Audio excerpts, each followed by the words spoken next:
Joining me now is political advisor and commentator CJ Pearson. CJ, President Trump has responded to the crazy fake news that circulated in recent days about his demise.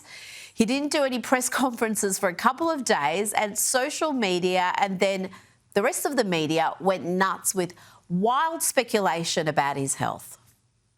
You know, I have heard it's sort of crazy, but last week I did numerous news conferences, all successful. They went very well, like this is going very well.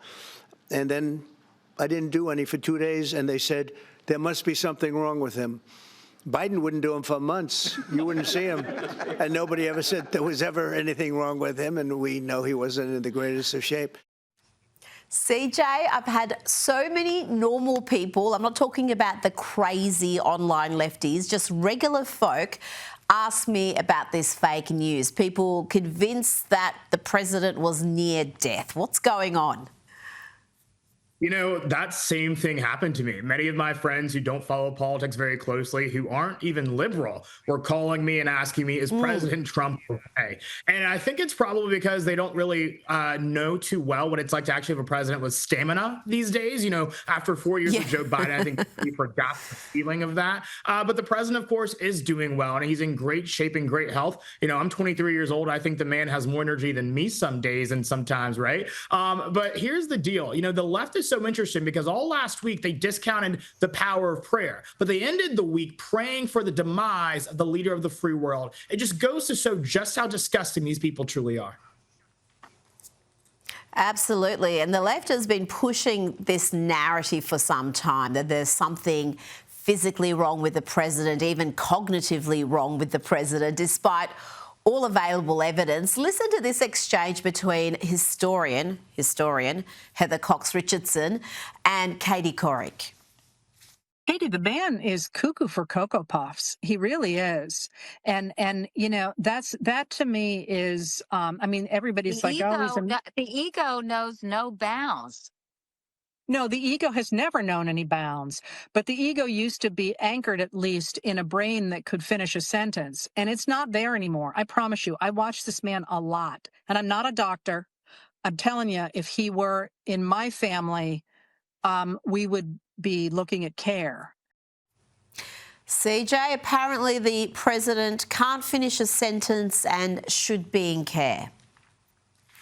Absolutely insane, and she's right. She's not a doctor, so maybe she shouldn't opine on things she knows nothing about. Let's just talk about the facts here. This is a president who just, last week held the longest cabinet meeting in history, went on for 3 hours long. That's a lot of finished sentences, Rita. And so I gotta say, I don't know which president these folks are watching. I really think they must be trapped in an endless loop where Joe Biden is still their president, because this is a man, again, who continues to lead every single day with vigor, with energy, and stamina unlike we've ever seen before from any president, and many presidents who were even younger than him.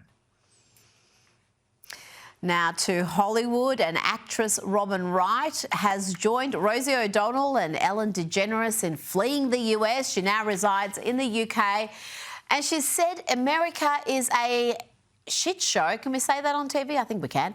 I love being in this country. There's a freedom of self here. She also said people in the UK are really living.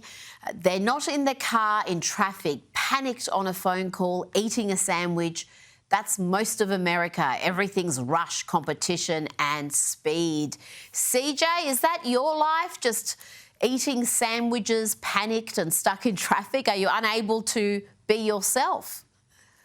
You know, thankfully, you know, with President Trump making D.C. safe again, I can actually do a lot more things than wait in traffic. I can actually walk to my destination these days here in Washington. Here's what I'll say about Robin Wright and all the other celebrities who so-called wanted to flee America when President Trump regained the White House. You know, there's a saying that we have here in the South, in the States, don't let the good Lord, don't let it split you, or the good Lord split you, or whatever. And I think it's so interesting.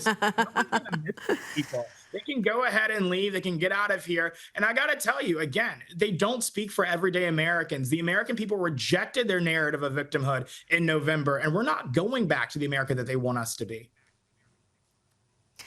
Well, there's a long list of celebrities, Hollywood celebrities, that promised to leave the US if Trump won. First time around, we had Whoopi Goldberg, Miley Cyrus, Amy Schumer, George Lopez, many others saying they're going to move if Trump wins. That was back in 2016. They didn't.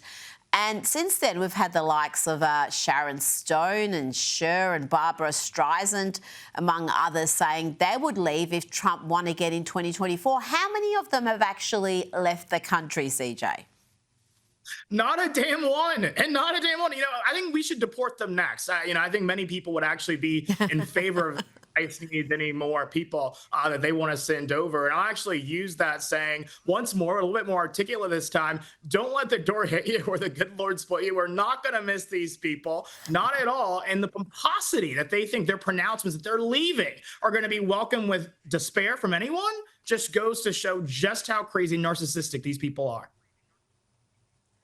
Now let's get some real news, not the left's sad fever dreams about Donald Trump. And the president has announced that US Space Command, the headquarters, is going to move from Colorado to Alabama. This is a major announcement. It's been 7 years in the making.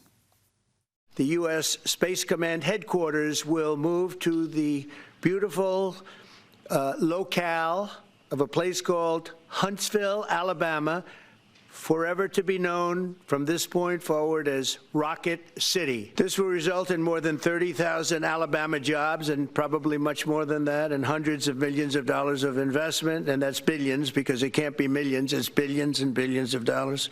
Most importantly, this decision will help America defend and dominate the high frontier. CJ, how significant is this announcement?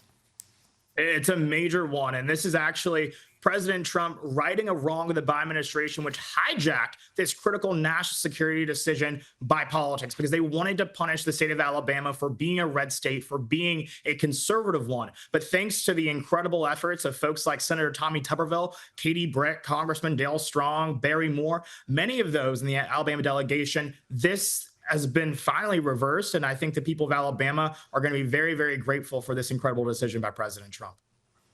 CJ, Benny Johnson has responded to a hit piece by the New York Times. This is shameful, shameful reporting. They claimed there was no proof his newborn child was in any danger when his home in DC was severely damaged by an arsonist. Benny Johnson has released security camera vision of the incident. Have a look.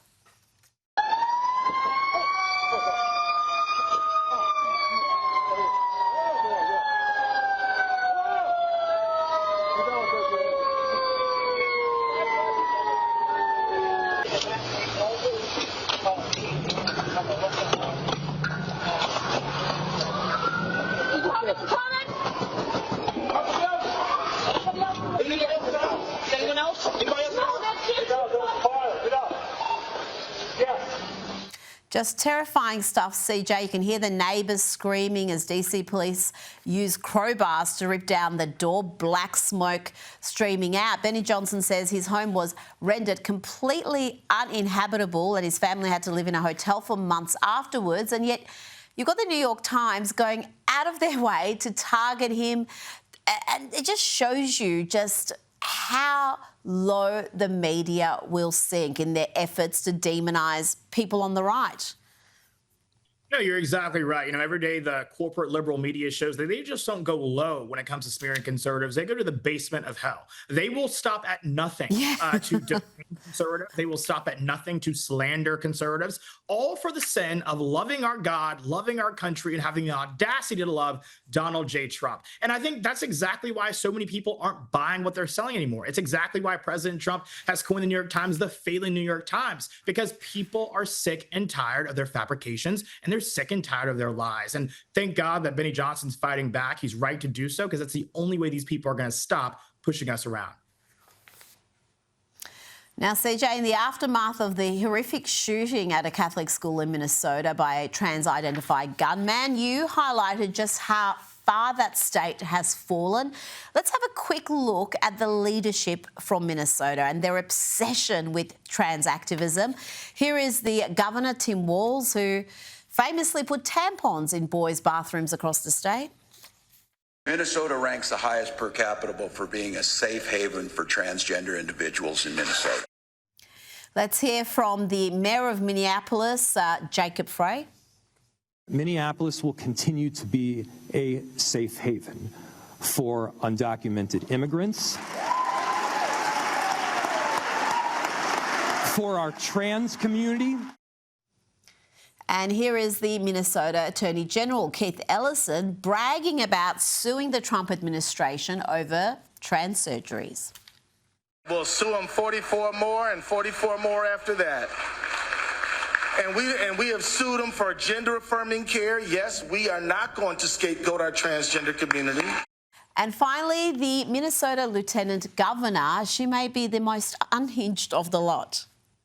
When our children tell us who they are, it is our job as grown-ups to listen and to believe them. CJ, I've got to ask, what is going on in the once great state of Minnesota? You know, it's been hijacked by the woke mind virus. And I think every single video that you just played is an example of that. You know, for the LG to say, you know, when our children tell them who they are, we should believe them, affirm them, all of these things. Probably told my mom that I was a fire truck growing up, but she didn't take me into the auto shop for an oil change. And thank God for that. Here's the deal, you know, all the folks are talking about all these trans issues, this and that. They make up less than a percentage of the total population. Talk about jobs, talk about protecting your communities, talk about actually stopping these mass shootings from happening, not by taking away guns, but actually addressing the mental health crisis in this country, of which transgenderism is a byproduct of. There's all of these shirts that they want to wear saying protect trans kids. Yes, let's protect them from this idea that they should be mutilating their genitals before they're even 18 years old and old enough to vote and or do anything of any consequence on their own. It's absolutely shameful. It's just permissive child abuse. It's disgusting. It is, and the tide has turned. Regular folks are now speaking out about this issue. For the longest time, it was almost taboo to state a mainstream opinion. It was like the 10% or 5%, whatever that activist group is, were dominating the discourse and making it unsafe for anybody else to actually state their opinion. That's changed, but has it really changed in those blue states? Are you seeing changes in places like California, New York and Illinois? You know, I think people are slowly waking up because in a state like California, you know, people don't really want to talk about the trans issue when fires have burned down their homes, right? They want to talk about that. They want to talk about how they're actually going to have safe communities where they can actually walk their kids at night without the threat of being assaulted by an illegal alien. Those are the minds on the concerns of everyday people and Americans, which is why you're starting to see the tune of progressive politicians like Gavin Newsom change because they realize that they're in the losing of 80-20 issues. And so I think it's slowly happening. I don't think we're all the way there yet. The pendulum has not yet fully swung back, but I think that it is. And I think that's why so many people on the left are, again, changing their tune. That's why I never even saw it as an 80-20 issue, because that 20%, so many of them never believed what they were saying. And that's why it's so easy for them now to change their positions. And Gavin Newsom is a very good example of that. CJ Pearson, thank you so much for your time tonight. Thanks for having me.